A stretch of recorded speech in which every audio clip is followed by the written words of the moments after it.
Assalamualaikum warahmatullahi wabarakatuh. Perkenalkan, nama saya Aldi Saiful Huda, NPM 211101010183, Fakultas Tarbiyah dan Keguruan, jurusan Pendidikan Agama Islam, dari kelas B. Baik, di sini saya akan mengerjakan ataupun menyampaikan tugas ujian akhir semester dengan mata kuliah Bahasa Indonesia dan dosen pengampu Miss Era Octaviana MPD. Baik, di sini saya akan menyampaikan 3 materi.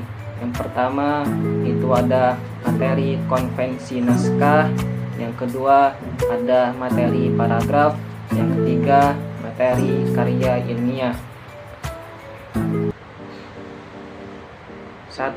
Pengertian konvensi naskah. Konvensi adalah suatu seperti amalan, tingkah laku, ciri-ciri yang sudah disepakati dengan meluasnya dan dipatuhi. Naskah adalah suatu teks yang berisi aturan, alur cerita di dalam suatu dialog. Maka yang dimaksud dengan konvensi naskah yaitu penulisan naskah karangan ilmiah yang berdasarkan kebiasaan, aturan yang sudah lazim, mencakup aturan pengetikan, pengorganisasian materi pelengkap, bahasa, dan kelengkapan penulisan lainnya. Berdasarkan sistematika penulisan dan isinya dapat dikelompokkan menjadi 2 macam, yaitu A. Artikel hasil penelitian.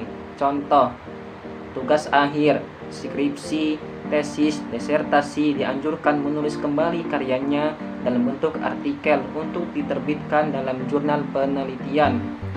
B. Artikel non-penelitian mahasiswa penulis. Contoh, makalah adalah karya tulis yang memuat pemikiran tentang suatu masalah atau topik tertentu yang ditulis secara sistematis dan runtut dengan disertai analisis yang logis dan objektif. 2. Syarat formal sebuah naskah.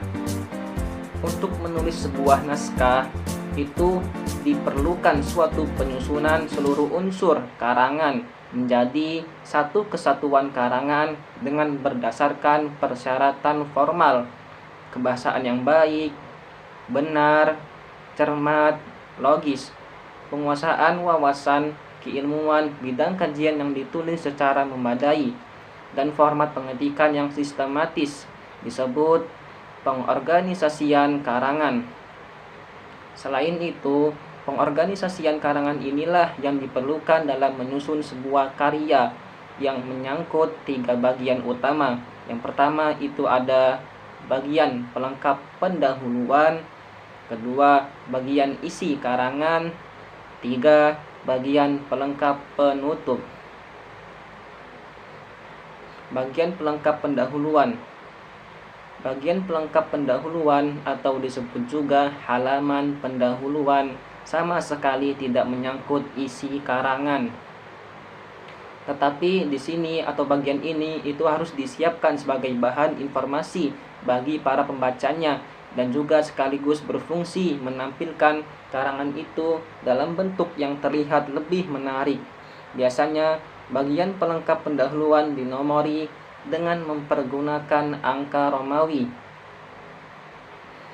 Bagian pelengkap pendahuluan itu biasanya terdiri dari halaman judul, halaman pengesahan, kata pengantar, daftar isi, daftar gambar, daftar tabel, dan daftar lampiran. Bagian isi karangan. Pada bagian isi karangan ini terbagi menjadi 3 bagian yang terdiri dari pendahuluan. Pendahuluan berisikan latar belakang masalah, ruang lingkup, dan batasan masalah, tujuan penulisan, metodologi penelitian, sistematika penulisan. Tubuh karangan. Tubuh karangan atau bagian utama karangan ialah merupakan inti karangan berisi suatu sajian pembahasan masalah Bagian ini itu menguraikan seluruh masalah yang dirumuskan pada pendahuluan secara tuntas ataupun sempurna. Disinilah terletak segala masalah yang akan dibahas secara sistematis berdasarkan kelengkapan unsur-unsur berikut ini. Yang pertama itu ada ketuntasan materi, kedua kejelasan uraian, C. Kesimpulan. Kesimpulan atau simpulan merupakan bagian terakhir atau penutup dari isi karangan dan juga merupakan bagian terpenting sebuah karangan ilmiah. Penulis dapat merumuskan kesimpulannya yaitu dengan dua cara. Dalam tulisan-tulisan yang bersifat argumentatif, dapat dibuat ringkasan argumen yang penting dalam bentuk dalil-dalil ataupun tesis-tesis. Sejalan dengan perkembangan dalam tubuh karangan itu, untuk kesimpulan-kesimpulan biasa cukup disarikan tujuan ataupun isi yang umum dari pokok-pokok yang telah diuraikan dalam tubuh karangan itu sendiri. Pengertian paragraf. Secara umum, definisi paragraf adalah sekelompok kalimat yang membentuk suatu unit gagasan, terdiri dari satu kalimat topik dan beberapa kalimat penjelas lainnya. Definisi tersebut tidak bisa dipertahankan karena sering kita jumpai bahwa banyak sekali paragraf yang hanya terdiri dari satu kalimat. Secara tipografis, paragraf merupakan suatu kelompok teks yang ditandai dengan lekukan. Kata pertama ditulis lebih ke dalam dari margin kiri, sebanyak berapa ketukan. Jika tidak diberi lekukan, biasanya dia diberi jarak atau spasi lebih antara satu paragraf dengan paragraf berikutnya. Unsur-unsur paragraf. A. Gagasan pokok atau pikiran utama. Gagasan pokok merupakan inti ataupun pokok persoalan yang dikemukakan dalam paragraf. B. Gagasan penjelas atau pikiran penjelas. Gagasan penjelas merupakan perincian atau uraian yang menjelaskan gagasan atau inti persoalan. C. Kalimat topik.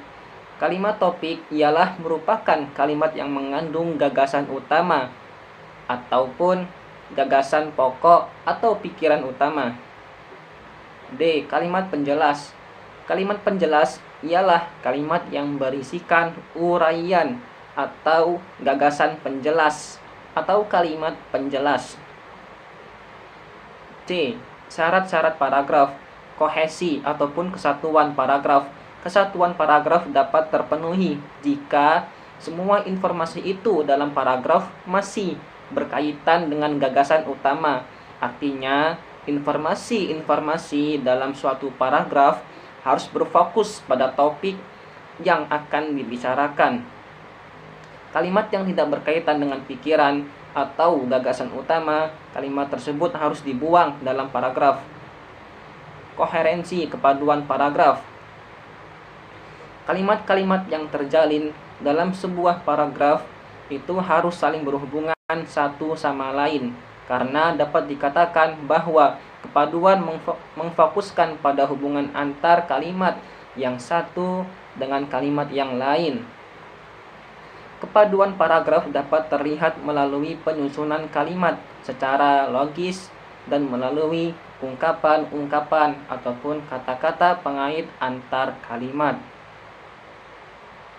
D. Kegunaan paragraf. Dari pendapat Ermanto dan Emida, di sini kita dapat menyimpulkan bahwa kegunaan paragraf itu bagi penulis adalah untuk mempermudah pikiran atau gagasan. Paragraf dapat memudahkan pengertian dan pemahaman dengan memisahkan satu topik atau tema dengan yang lain, karena setiap paragraf hanya boleh mengandung satu unit pikiran ataupun ide pokok. Ide pokok tersebut berfungsi sebagai pengendali informasi yang diungkapkan melalui sejumlah kalimat.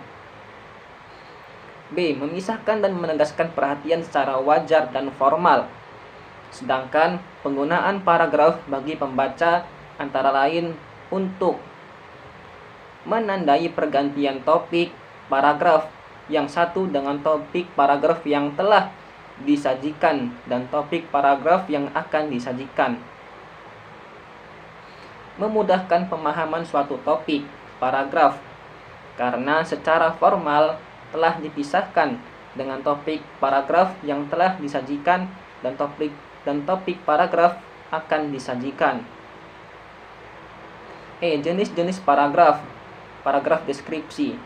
Paragraf deskripsi adalah suatu paragraf yang berisi gambaran suatu objek ataupun suatu keadaan yang sejelas-jelasnya dengan melibatkan kesan indera. Paragraf narasi. Paragraf narasi adalah paragraf yang mengungkapkan ataupun menceritakan rangkaian kejadian atau peristiwa. Paragraf argumentasi. Paragraf argumentasi ialah merupakan paragraf yang bertujuan untuk membuktikan pendapat penulis agar pembaca menerima pendapatnya. Paragraf eksposisi. Paragraf eksposisi merupakan paragraf yang bertujuan untuk menginformasikan sesuatu sehingga memperluas pengetahuan pembaca. Paragraf persuasi. Paragraf persuasi adalah paragraf yang berisi ajakan. Karya ilmiah. Konsep tentang karya ilmiah. Karya ilmiah atau scientific paper merupakan karya tulis yang isinya memaparkan hasil penelitian atau pengkajian terhadap suatu permasalahan secara ilmiah yang dilakukan baik perseorangan maupun kelompok. Karya ilmiah ditulis untuk mencari jawaban mengenai suatu permasalahan dan untuk membuktikan suatu kebenaran tentang sesuatu yang menjadi objek penelitian. Karya ilmiah memiliki sifat dan bentuk yang formal, berbeda dengan karya sastra atau seni. Di sini tujuan karya ilmiah antara lain yaitu untuk memberi penjelasan mengenai suatu permasalahan, memberi komentar atau penilaian, memberi saran, menyampaikan sanggahan, serta membuktikan hipotesis. Definisi karya ilmiah disampaikan oleh beberapa ahli, yang pada hakikatnya karya ilmiah dapat didefinisikan sebagai karya tulis yang disusun dan disajikan secara ilmiah, berdasar pada kaidah-kaidah dan etik keilmuan yang berlaku. Karya ilmiah dapat ditulis oleh perseorangan maupun kelompok, bergantung pada kebutuhan dan tujuan yang ingin dicapai. Jenis-jenis karya ilmiah. Berdasarkan tingkat akademiknya, karya ilmiah itu dapat dibedakan menjadi 6 jenis, yaitu laporan. Laporan adalah karya ilmiah yang ditulis setelah seseorang atau sekelompok orang melakukan eksperimen ataupun uji coba, peninjauan atau survei, observasi, pembacaan, dan penelaahan buku, penelitian, dan lain-lain. Makalah atau paper adalah karya ilmiah yang memerlukan studi, baik secara langsung seperti observasi maupun tidak langsung seperti studi kepustakaan. Usulan penelitian, yaitu proposal, adalah karya ilmiah yang ditulis seseorang sebagai langkah awal untuk melaksanakan penelitian. Karya ilmiah ini dijadikan pedoman oleh peneliti dalam melaksanakan langkah-langkah penelitian berikutnya. Skripsi adalah karya ilmiah yang terkenal di kalangan perguruan tinggi sebagai bagian dari persyaratan akademik yang ditempuh oleh mahasiswa guna mendapatkan gelar sarjana atau S1 pada akhir masa studi. Tesis adalah karya ilmiah yang ditulis oleh mahasiswa guna mendapatkan gelar S2. Tesis itu merupakan karya ilmiah yang singkat tapi lebih tinggi daripada skripsi. Disertasi adalah karya ilmiah yang ditulis oleh mahasiswa guna mendapatkan gelar doktor ataupun strata 3 S3, yakni gelar akademik tertinggi yang dapat diberikan oleh suatu perguruan tinggi. Disertasi merupakan karya ilmiah dengan tingkatan tertinggi yang lebih kompleks dan problematis, serta ia dikupas secara mendalam. Ciri-ciri karya ilmiah. Berikut adalah ciri-ciri yang harus ada di dalam suatu karya ilmiah, yaitu logis. Logis di sini artinya setiap pernyataan yang ada dalam karya ilmiah itu dapat diterima dengan nalar. Sistematis artinya setiap komponen yang ada di dalam karya ilmiah itu disusun secara teratur dan berkesinambungan. Objektif dan tidak memihak, maksudnya setiap pernyataan yang ada dalam karya ilmiah itu dikemukakan apa adanya tanpa dipengaruhi pendapat atau pandangan pribadi. Lugas. Lugas artinya yaitu pembahasan langsung teruju pada hal-hal pokok topik utama. Lengkap artinya permasalahan yang ada di kupas itu selengkap-lengkapnya ataupun sedetail-detailnya. Jelas artinya setiap pernyataan yang ada dalam karya ilmiah itu mewakili maksud yang dikehendaki penulis. Saksama artinya teliti dan cermat sehingga terhindar dari kesalahan-kesalahan kecil sekecil mungkin. Empiris artinya setiap pernyataan yang ada dalam karya ilmiah itu harus didasarkan pada data dan fakta yang dapat diuji kebenarannya. Terbuka maksudnya konsep dan pandangan keilmuan itu dapat berubah seandainya muncul pendapat baru. Umum yaitu maksudnya setiap simpulan berlaku bagi semua populasi penelitian. Berbahasa ilmiah artinya setiap pernyataan yang ada dalam karya ilmiah dituliskan dengan ragam ilmiah, dengan bahasa yang intelektual, interpretatif, penuh keakuratan, dan tidak emosional. Sekian, terima kasih dari saya. Kurang lebihnya saya mohon maaf, dan kepada Allah saya mohon ampun. Wabillahi taufiq wal hidayah. Wassalamualaikum warahmatullahi wabarakatuh.